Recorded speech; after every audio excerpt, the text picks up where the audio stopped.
こんにちは、おっちゃんドドドドです。今回の動画は残りの作業工程の動画です。紙パイプで試作 NC700 のエキゾーストマニフォールドを入手したので加工します。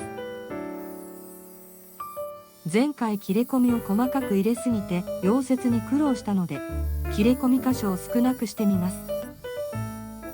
細かい切り込みだと溶けて穴が開きやすかったです。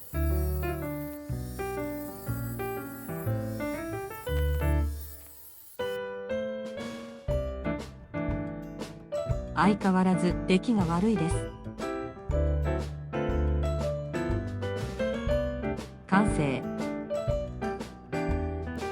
次に中間パイプを作ります。だいたいこんな感じで曲がってくれれば OK。切り込み開始。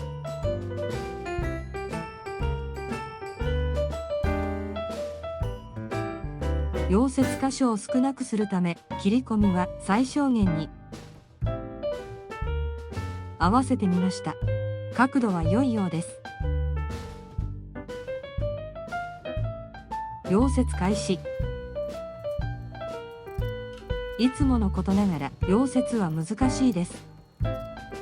最初の頃よりは上手になったと思いたいです。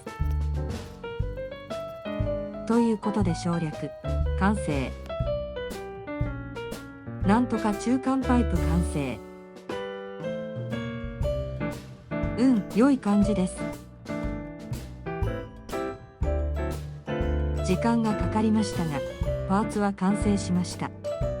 全体はこんな感じになってます。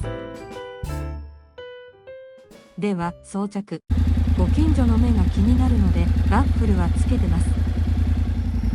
そしてパニアケースをつけるとマフラーは見えなくなります。こんな感じ。マフラーは見えません。でも苦労した甲斐もあり満足です。まだまだ進化させたいです。今回はここまで。ご視聴ありがとうございました。